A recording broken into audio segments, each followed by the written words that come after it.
What's up, everybody? Welcome back to the Run Your Mouth podcast. We are somewhat on schedule, back with a Monday episode, still spending too much time at home, crafting all sorts of Run Your Mouths, and we didn't do this morning because I got distracted. But I was doing all sorts of push-ups with the weighted vest on.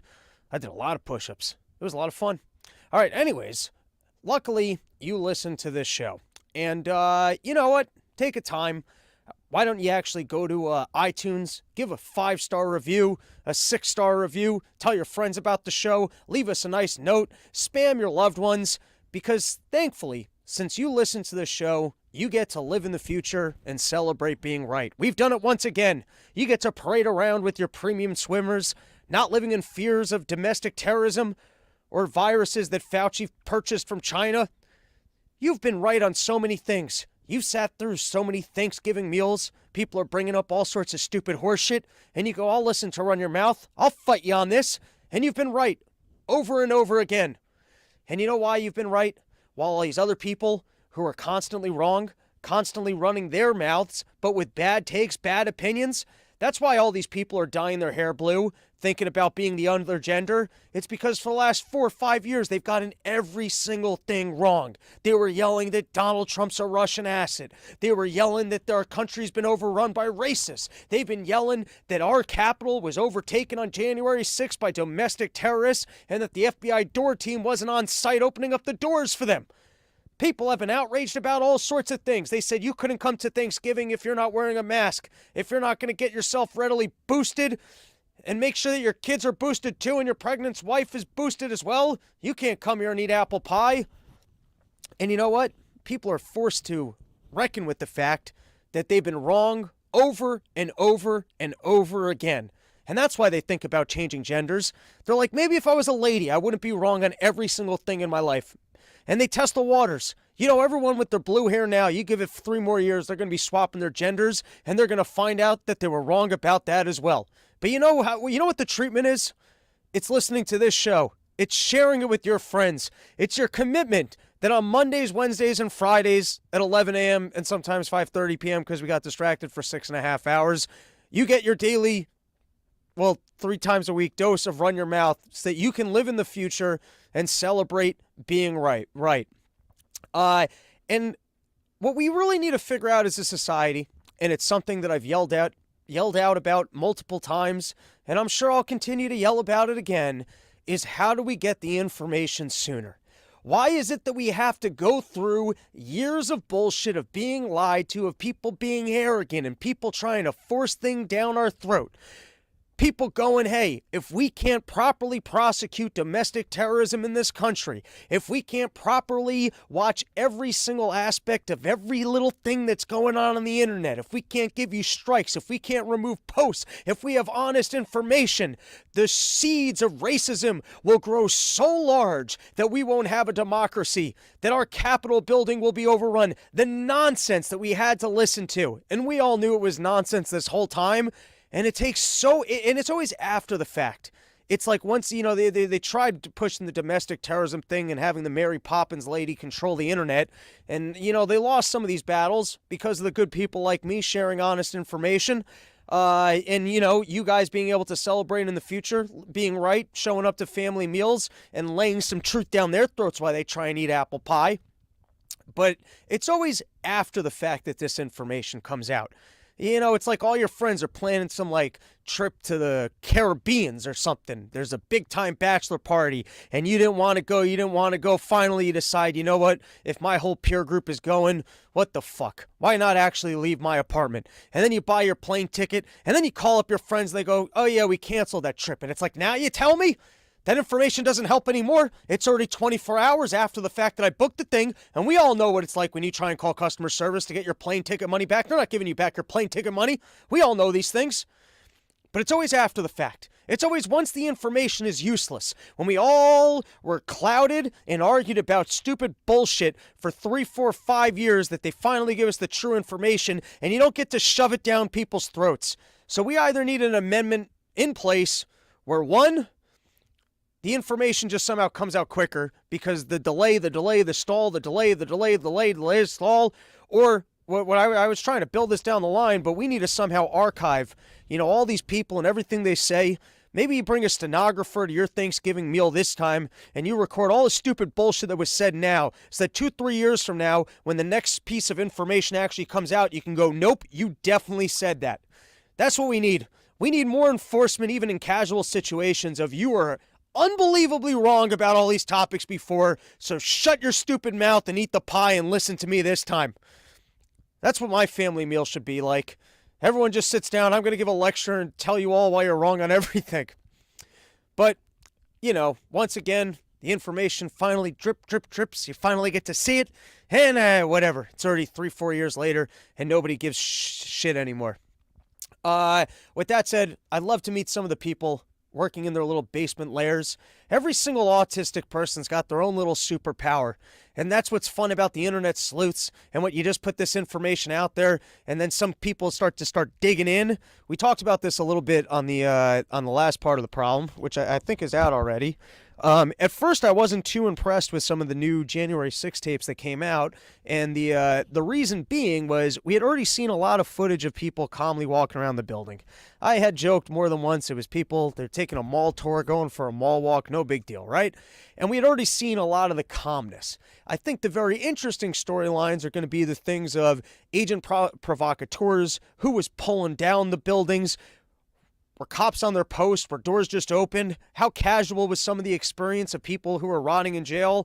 And later in the episode, we'll get through some of the best videos. If you guys have not wasted your last 3 days just watching what's been posted on Twitter, you might not be familiar. There are a couple bombshells. And hopefully, as more of the footage comes out, you'll get more of these people just sitting at home, working their computers, running things through all sorts of following footage, seeing what kind of people took acting classes, who's worked at the FBI's, and hopefully we'll showcase just how evil the storyline was, that they tried to convince us that there's an uproar of domestic terrorism in this country looking to undermine our democracy. On that note, who wants to take a field trip? If you're actually good, I don't know, if you got like some sort of a detective background and you're particularly good with footage and that kind of stuff, apparently you can book an appointment for like direct access to like the computer that's got all the stuff on it. Because the way they have it online right now is it's pretty annoying. You gotta like click on each video individually, and I'm sure at some point you'll get some of these like video editors come in. They'll add their sound packages. They'll add fake conversations between people. You'll end up with like just unbelievable storylines of what was actually taking place on January 6th. But I don't know, if someone's actually good at this stuff, wants to sift through some of it, robsnewsroom@gmail.com. Maybe we can do a remote segment, courtesy of YoKratom.com, home of the $6 kilo, where, go load up. If you're going to go spar with your family at Thanksgiving meals, you got to go to YoKratom.com, home of the $60 kilo, or YoDelta.com. You get the little vape pens or the gummies. Get yourself super stoned. If you live in one of the states where it's legal, it's over the age of 21, they ship it right to your door. But I'm thinking that maybe I'd like to take myself a little field trip. Maybe actually explore these computers, see the January 6th footage for myself. All right, let's take a couple comments here. We've got Ofer Navi? I don't know. Guy's been around a long time. What's up, dude? It feels good to be right and lonely. I'm okay with that. John Smith, good evening, Robbie. Good evening to you. Lazy Eye Bear, coming in with the fire. And Goy Little, Robbie, what is your thermostat set at cold? I don't have the heat on. It's too early. It's too early for the heat. You gotta groove into winter. You gotta relax into it, everybody. All right, let's see what else we got lined up for today's show. Here's today's topics. Will San Francisco's homeless be coming home for the holidays? It's a juicy one. Are they going to stay in whatever internment camps they got sent to, or now that Z's gone, they're coming back? Next is Israel called the U.S. with an urgent need for a command center it can place under a hospital. Next up, we have coverage of Nancy Pelosi's wardrobe picks for staging an insurrection. You know, you need something that you can pretend like you're panicked about, but still look good for the TV cameras. It's not that easy. And, you know, sometimes you got to wonder if you're ever going to stage an insurrection, you ain't got that Nancy Pelosi insider trading money, what you might be able to find in your local wardrobe that might fit the bill.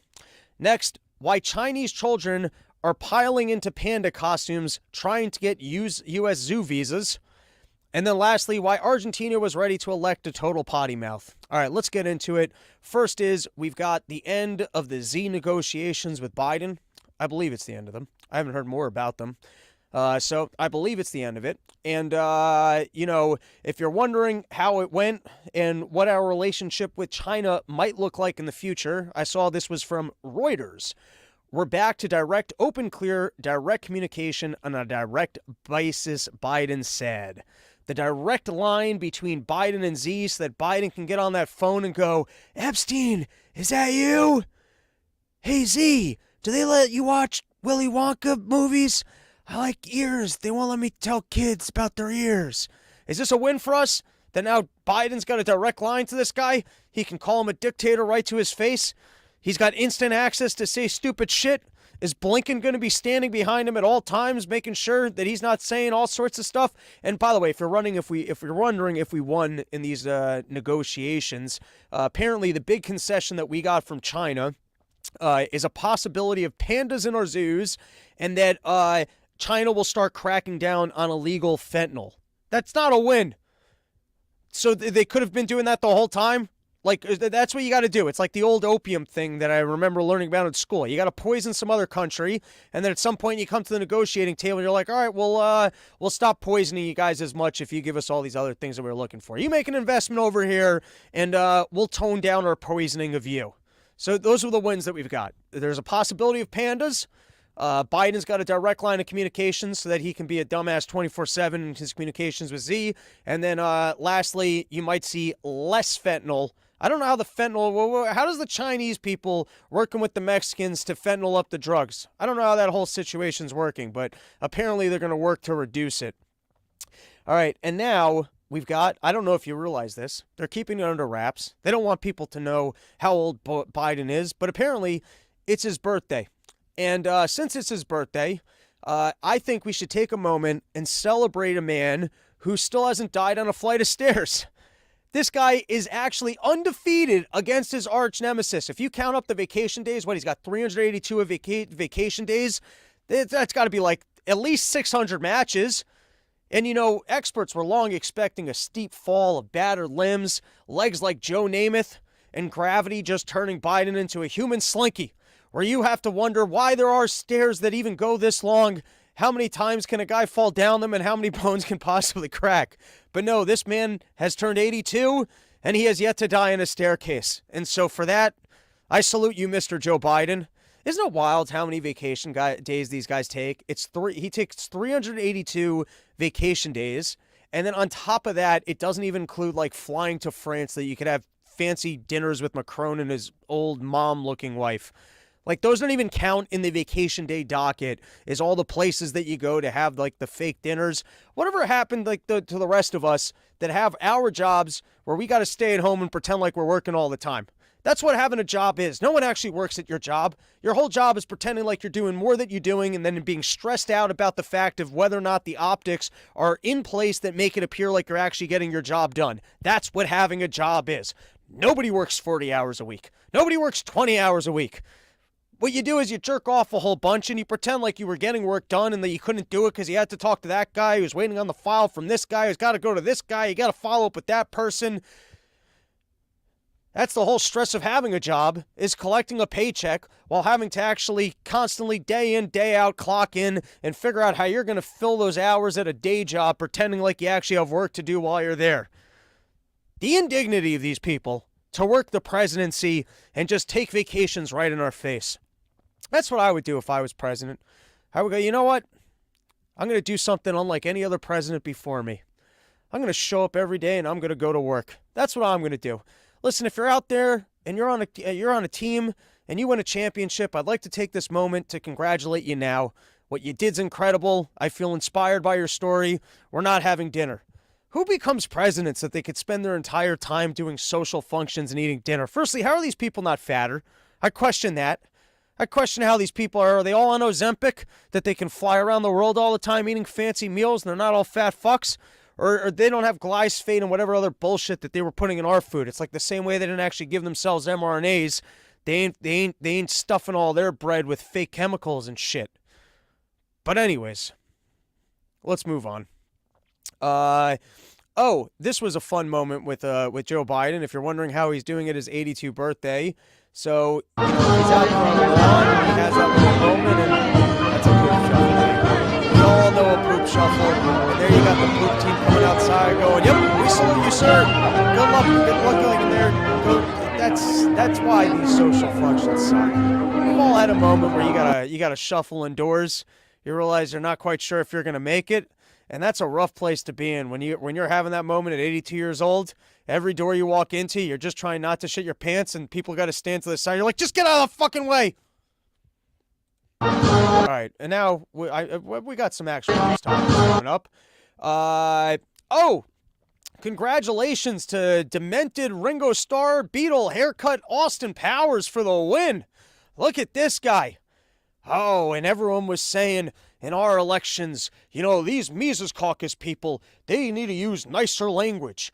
Coming out here and using language like that is undignified. Now, I can't say I know everything about the politics of South America, and I can't say that I know to what extent this guy is or isn't an actual libertarian. I don't know nothing from nothing. But you know what I like? I like that this guy had the balls to fucking sell the philosophy. I'm seeing these clips, and firstly, he's got a lot of energy. I would like to know what kind of amphetamines he's taken, or if you have a wife this hot and you can blow nuts in her and other people all the time, maybe that's what gives you youthful energy. I don't know how this guy has as much energy. I say that as I pace around and yell every single episode. Guy doesn't have more energy than me. You want to compete with me to see who has more energy, Mr. Newly minted president? If there's one thing I can't complain about other people for, it's the amount of energy that they put into their speeches. But anyways, what I liked about this guy is he seemed to sell the libertarian philosophy in a way that we rarely see. More often than not, even me, when I get into these debates, I'm willing to hear people out, and then I'm willing to kind of skirt around it and dodge and weave and try and pretend. But this guy, he definitely had that straight line of thinking and just pegging what he thought was terrible about the state and why that's killing people. And for that, I thought it was very refreshing. Firstly, I think it's a promising thing. That a libertarian message could win out.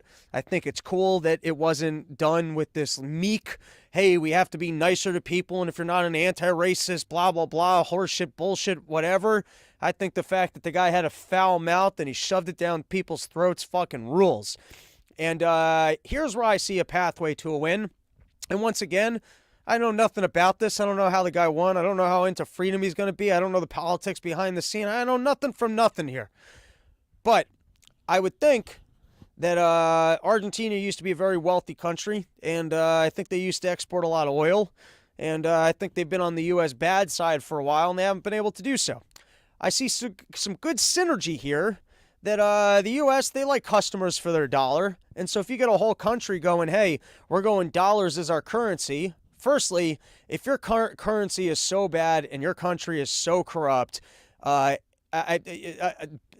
much as we hate the inflation here and we hate what's going on with our dollar, for a country that's an even bigger mess being tied to our dollar, I could see how that's a win. I could see how maybe our Federal Reserve and our central bank is not as much of a mess and as inflationary as yours, so at least you're tied to us. And so, in a perfect world, I guess you'd be tied to a gold, you'd be working with the Bitcoin, but I could at least see if your country's that big of a mess, it's a win to move from your shitty currency that you guys can look up how hyperinflated their currency has been since over the last 20 or 30 years. I could see how that's a win, and I could see how the U.S. would end up wanting to work with them because, that's paying tribute to the king.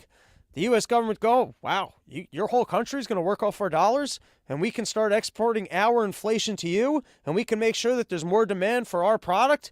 That's pretty good. You have these BRICS people, and they're talking about a gold currency, but you're willing to take our shit? Fuck yeah. And then, maybe just off of that, throwing a little freedom in there, reselling oil. Maybe the country turns around or at least starts to see improvements. And then maybe the world actually becomes educated to, hey, this freedom thing actually works. And now a bunch of you guys might be saying, hey, these people that rule above us, they can't possibly showcase freedom working. But stepping into the thing and going, hey, listen, I know you guys need some oil, and I know you need people who are going to be accepting and boosting the usage of these dollars. That might be enough. That might be enough brought to the table that the overlords go, you know what? We'll work with you. And so in that, I see this and I go, hey, pretty fucking cool. I look forward to it.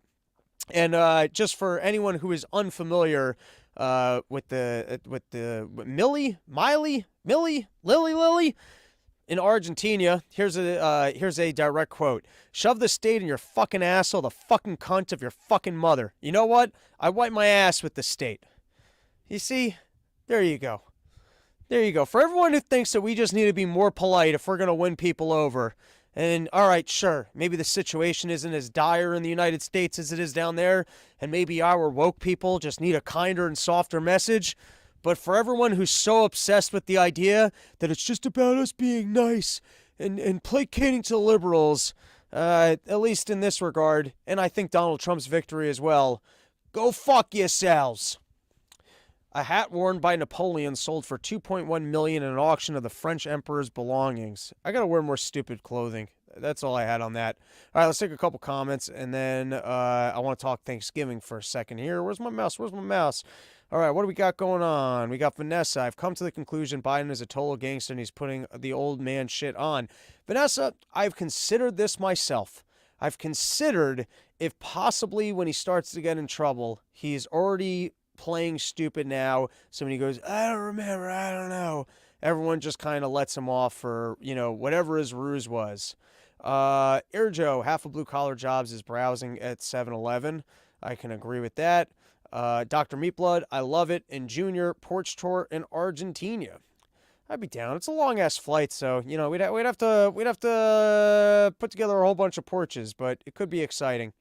All right, let's take a moment because I came across this in my feed from Phoenix Ammunition. They are a sponsor of the show, and this just got me thinking because, they were getting into how you should argue with your family in regards to gun control. You got some liberals at your meal. They want to talk about gun control. Phoenix Ammunition comes in, and this is before we get into the January 6th stuff.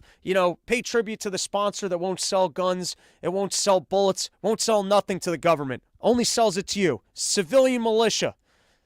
Safe for YouTube. Phoenix Ammunition. Anyways, they were making their suggestions for, how to have these conversations. And the first technique that they bring to the table is pretty good, which is you need someone else to start up with you. Because once someone else starts up with you, they open up the door, you're going to finish that fight. You don't start fights, but you can finish the fight. But I think what you got to do is you got to show up with your firearm, put it down on the table and goes, yeah, who's got an opinion? Who wants to talk about this?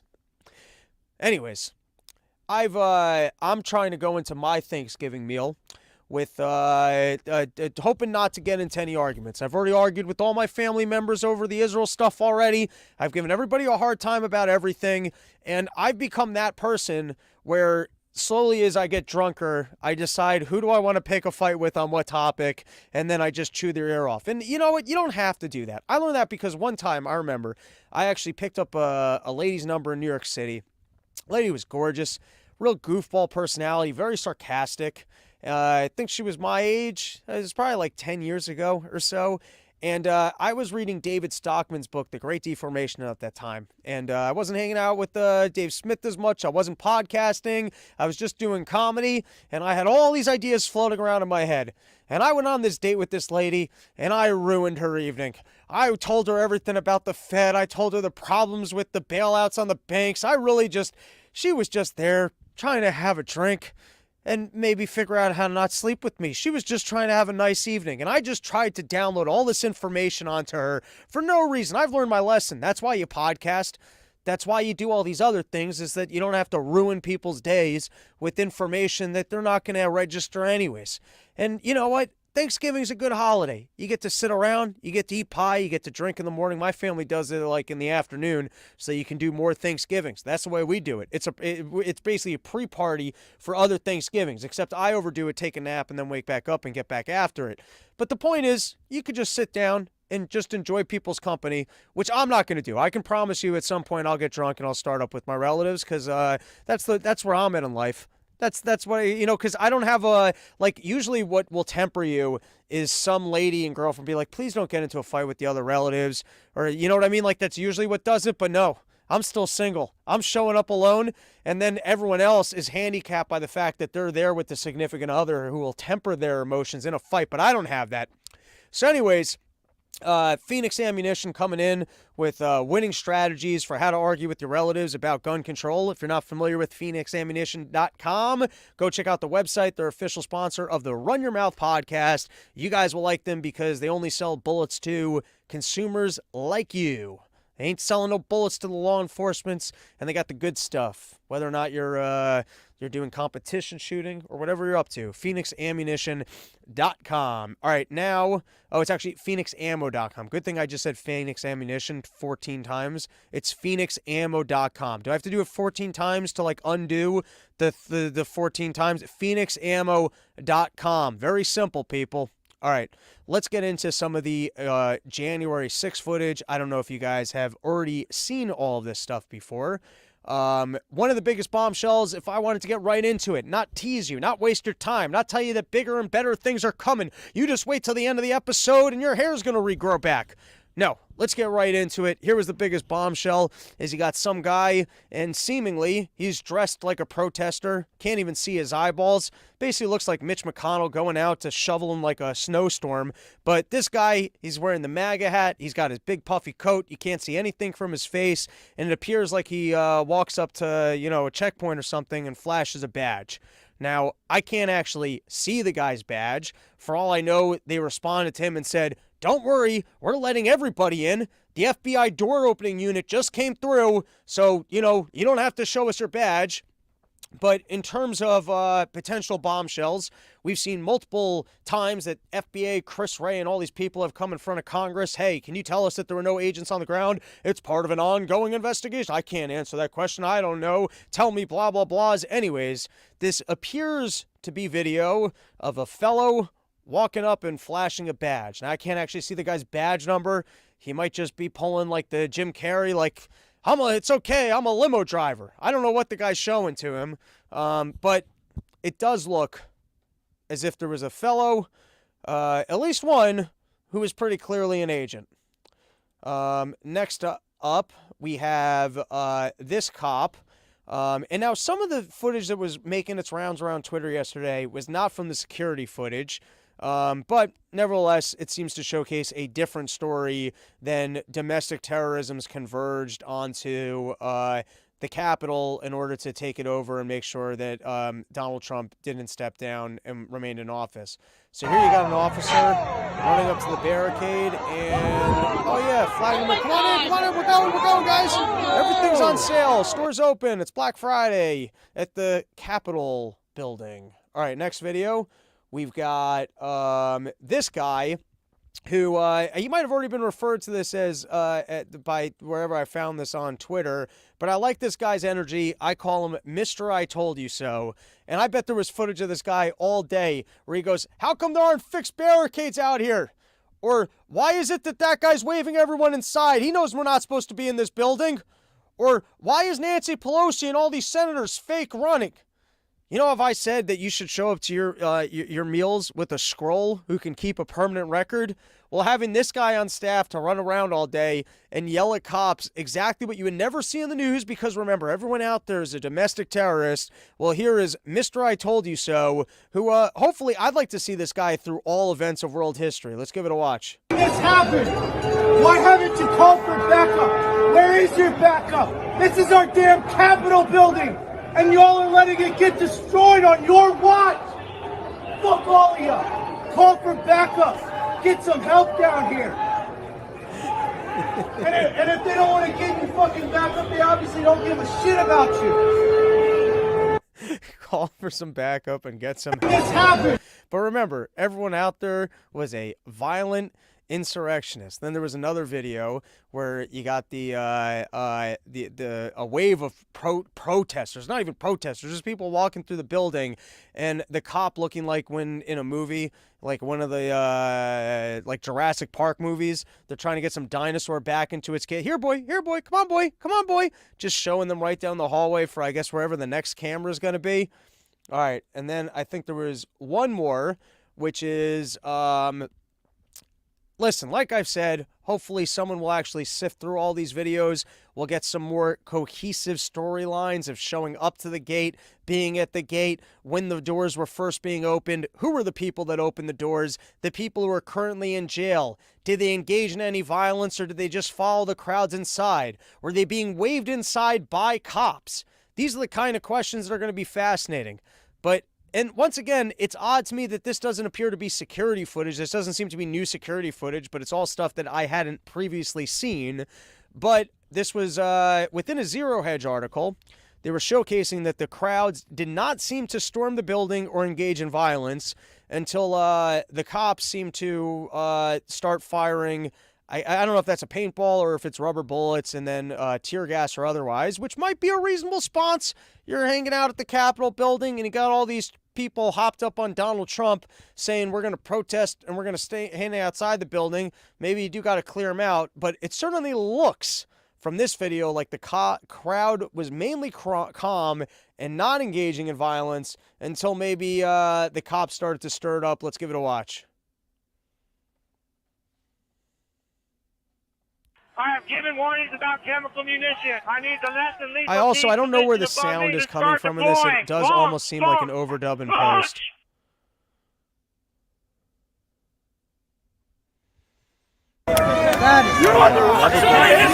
Hey, walk up to the front of the fucking line. Come here. It's called being drunk. Let's show those cops what they just did. Disgusting. Looks like Jacob Cheat. You gotta turn around. We need more fucking munitions! Let's go! Fucking shoot it! Go! Shoot! Shoot! We're up here. We're trying to get through the gate.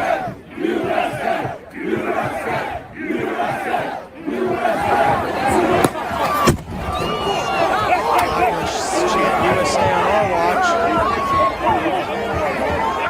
Yep, they're deploying flashbangs on us.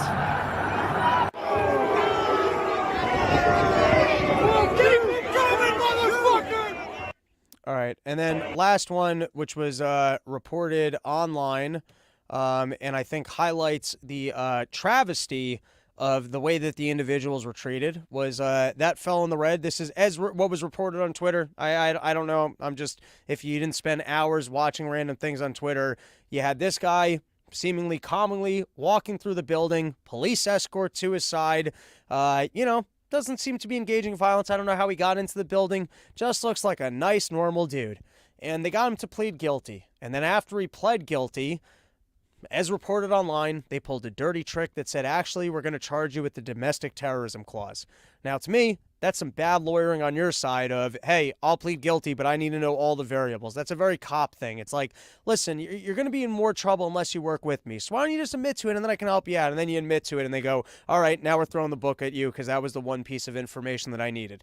You need that plea deal in writing. I don't know why a lawyer wasn't able to help him out, but as reported online, the guy pled guilty. They told him he was going to be charged as a domestic terrorist because clearly this was all planned. This was on the level of, an Osama bin Laden. Cops weren't opening doors or firing into the crowd. There was no Antifa involvement.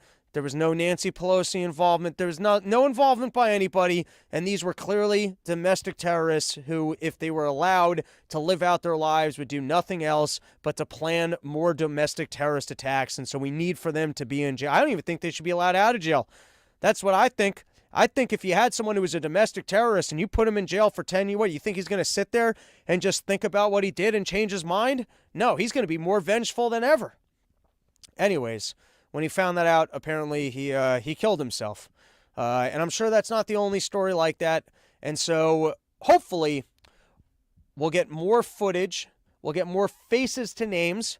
We'll see exactly what people were doing from start to finish when they were in there and what kind of prosecution they received. We'll see what individuals engaged in violence that were never even prosecuted. And maybe the American public will actually become aware of the fact that the elites will lie to us. They'll try and drum up fear, and they will engage in whatever they can so that they can do things like say, hey, there's this deadly virus. You all have to stay home and have COVID passports. Or, hey, we can't have freedom because it will end up with domestic terrorists. And hopefully the people that, with the, who did that whole fucking January 6th commission hearing, maybe they'll have to actually answer for this. All right, let's take a couple comments. Based, well, the music you played when you read out the topics of the day returned, I like the news drop. I like the news drop as well. And the answer is I have a pretty expensive amount of equipment that's not really being used in the show right now. Which hopefully in the near future, we're gonna. I keep teasing improvements that never happen. Except I feel like the content and show flow and the bits have gotten better. I do think that there's still a lot of room for improvement on the production. And yes, I feel like the music is kind of what made that bit work. I want the whole thing. Here's what I want to do. I want this show that if you never heard of it, you never saw the thing. It looked like any other news show, except it's in the way that we do it. And then every once in a while, we'll completely change the green screen to change the temperature of the show. And yes, more news drops and all that stuff. We'll get there. You just got to throw it out into the world. Keep getting sponsor money. Keep getting people listening, and good things will happen. But, you guys do your part. Share with your friends. Rate, review, subscribe, come up for the live shows and that kind of stuff. Goy Little, Zero Hedge is the only news source I even go to anymore. Very base of them to have Dave on there to Gas Loomer Live. Brutal. All right, next topic. What do we got? Oh, yeah, before we do, guys, join my army. Speaking of making improvements, join my army. Go to NadeauShaveCo.com. Holiday season. It's time to go down with Big Shave and join the Run Your Mouth revolution. Shave it bald, people. Join the Run Your Mouth Bald Battalion of anti-mRNA freedom-loving lovers with, with the premium swimmers. You show up to your holiday meal with the shaved head and people go, hey, you got cancer? And you're like, no, I stopped being a pussy. That's what I stopped doing. And, if you want to start shaving your head or whatever other area you're into shaving and you're using these shitty plastic Bic razors, you're getting the things with the 4-5 and the not good razors. That's the reason why they got to shove so many razors into the thing, is because they're all bad razors. You only need one good razor. You're using those, you end up with the nips. You end up with the little scrapes. You end up with the ingrown things. You end up with the situations where you got to be like, hey, that's not an STD. I panicked and I went to CVS. I didn't know how to groom it down there. And so I bought one of these razors, and the 4 of the razors, they didn't nick me, but when I got to that 5th razor and I put that nick in there, and I promise you, whatever's oozing out of that is just from the Bic razor. You don't want to be having those kind of conversations. No, what you want to do is join the Robbie the Fire Bald Battalion of bald men with premium swimmers who don't live in fear based off of government propaganda. And the way you do that is by taking down Big Shave, and you go to NadeauShaveCo.com. Use promo code RYM. You get 15% off. Quality razors. You don't need the plastic stuff. They got pricing good enough that it beats that plastic garbage you're picking up at CVS, and you get to support quality content like this and not the people that are boycotting, Twitter and other places because they hate you.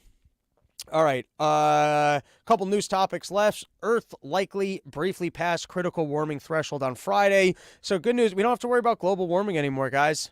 Like when you finally, just get fat enough you give up or something. I don't know. Maybe that's not the best example, but I'm just saying it's over. Maybe it's like when you get that cancer that they're like, listen, there's nothing we can do for you, so you might as well go to Vegas and do some Molly.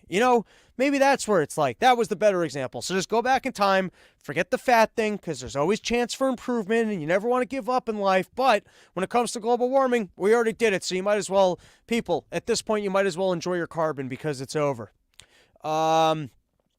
This is fun. Companies push back on Biden's effort to eliminate junk fees.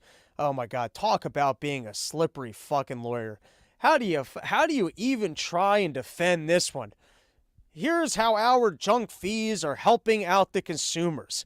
How do you possibly do that? So here's already part of what they're spinning is because, by the way, these companies with their fucking fees, it's unbelievable. Like I even had last week, I was in Washington D.C. and I was impressed. I was like, oh my God, they're only charging me $15 for parking. I felt like a winner that I was being charged for parking. It's like I'm already staying at the hotel and I have to park here. Why isn't that just included in the room rate? And then I saw that with Hilton's in the middle of nowhere, they started charging you $30 for parking. It's like, dude, We're not in the city. Like, I get it. If you're in a city center, I understand it. You charge me for parking. If you're going to go get a hotel in New York City, they're going to charge you for parking. And guess what? The charge for parking makes sense because there's a lot of people that don't need the parking. So it would make more sense that if you're going to park the car, it's going to be an add-on. You're in a city center, you can expect it. But you're out in the middle of fucking nowhere and there's some big parking lot and there's no reason to charge for parking and you start charging me for parking. That's not cool. And you know what's even more not cool is when you tell me, hey, it's $15, and I go, oh, wow, that's a steal. I kind of like this Sheraton. And then I look at my my bill 3 months later, and it was actually $30. And you know I'm not going to call you up over this. There should be like much bigger fines. Like the way in grocery stores, they say if like something rings up at higher than the thing, I think you get it for free or whatever. Like they should force these companies to compensate you for your time of like, it should be like the rates of a lawyer. Like how much time I have to spend on hold, if I turn out to be right and you have to refund me my money, you got to pay me for the fucking time or whatever your job is. If you work at McDonald's and you make $20 an hour for now until they replace you with a robot, but if you're making $20 an hour and then you got to spend an hour on hold, that's $20. If you're a lawyer, you get $1,000 an hour. If I got to spend $1,000 on your fucking hold system, you're going to pay me $1,000. Because otherwise, it's like they got no incentive not to just try and sneak everything past you and go, oh, it was my fault. Or maybe I got to get into the declining stuff on the credit card game. Maybe that's the way that you get back at them, is you put it on them to prove to your credit card company that they weren't being fraudulent. But anyways, fees suck. And, you know, I'm excited to see how are they possibly going to be able to rework this. Or maybe they need like a service like Rent-A-Karen where you get some at the end of the month, you know, you go over your credit card bill with someone who's actually ferocious and then goes after all these people. All right. Anyways, so I'm curious to know how the lawyers are possibly going to spin this one. Companies push back on Biden's efforts to eliminate junk fees. FTC junk fees have cost Americans tens of billions in unexpected costs. Biden's mission, ban junk fees, require companies to show full cost up front. I like that. Just give me the number. Just let me know what it is. You know, don't charge me for a plane ticket and then just sit on the runway because you can't afford to run the plane, Spirit Airlines. Don't tell me I'm going to have internet and then just shut it down for a couple days optimum. Just give me what the actual price will be. And then give me the actual service. Don't give me, you drink at a bar, here's your cup fee. Or, hey, here was your plate of food, but there's a 5% thing on top of the 45% that we're going to request that you tip our waiter. So lobbying groups' limit on fees could decrease customer rewards. I love that. If we got rid of the fees, we couldn't give customer... Who gets the customer rewards? The richest people? This is like right out of... Louis C.K. had a great bit. Where, you know, he's at the bank. I'm going to ruin the bit, but you guys can go look it up. He's at the bank and they tell him like his, you know, what was it? Like his, funds were inefficient. He goes like, I agree. My funds are grossly inefficient. And then the bank goes, here, well, we're going to take your $8 and we're just going to give it to this rich person. That's what they're talking about here. They're going to hit you with fees so that the people who are already flying in first class can get more benefits. Or the people that are less annoyed by this shit and will sit down and actually work the point system and put in for awards. The only way that they can get more rewards is if we can, all the suckers that come through here and are aggravated from the second they come in, from the second that they leave, and they're disorganized, and so they end up spending more money because they get progressively more pissed off while they're at the airport. We have to milk them for everything that we can so we can give it more to the people that already are calm, use the point systems. Like we have the luxury room for our first class passengers, and the only way that we can stock that with the more high-end champagne is if we can have fees on the passengers who, you know, barely could afford their trip home to their family and their bag is 1 pound overweight. Or we know that every other airline has 50 pounds for the bag, but we make it 40 pounds, and then we charge you a fee that's way more than what an extra bag would be. An extra bag is $30, but we're charging you $100 if you're 1 pound over, because the only way that we can possibly do that, the only way that we can possibly afford the better champagne in our luxury lounge is if we're squeezing everything out of the suckers. Here was another line that I like this.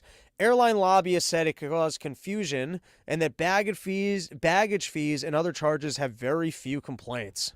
So what gets more complaints?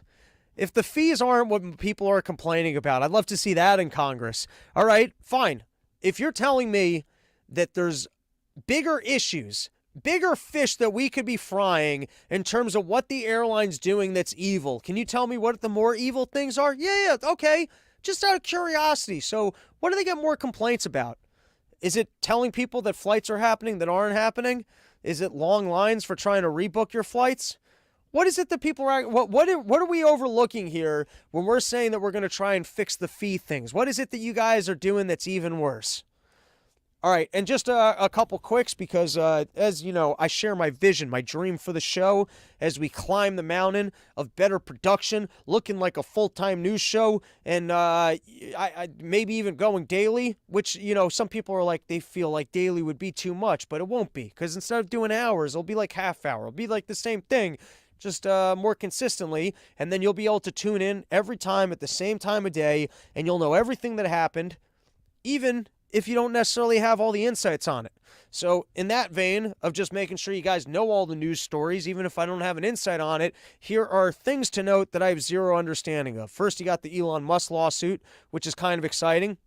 The story is he had one of these lobbying firms, and they rigged the algorithm. They faked the information. They went back to these providers and said, look, you're advertising next to not nice content, or whatever stupid horseshit. And so Elon Musk is going after them. That could be interesting. And then you had some sort of a thing at OpenAI where some dude working on AI is now going to Microsoft. I guess the deep state traded players to some different firm. I know nothing about it, but it was the other big news story of the day, so you should be aware that it happened. That is our show. Thank you for hanging out with us. Thank you to Yo Kratom, home of the $60 kilo, making things happen. Thank you to PhoenixAmmo.com. Thank you to NadeauShaveCo.com. Thinking things are happening at Run Your Mouth Enterprises, December 8th and 9th, I believe. I'm going to be back at the Shell. Looking forward to that. I got Menu and Hart coming with me. He's the absolute funniest person I know. So, you know, come hang out. And going to be this weekend, Poughkeepsie, New York, with BK Chris and Dave Smith. Always a good time. And I think that's all I got. I think that's the episode. Thanks for hanging out. We will be back probably on Wednesday with another episode, and then Friday again. Good things happen. Thanks for hanging out. Have a great day. Later.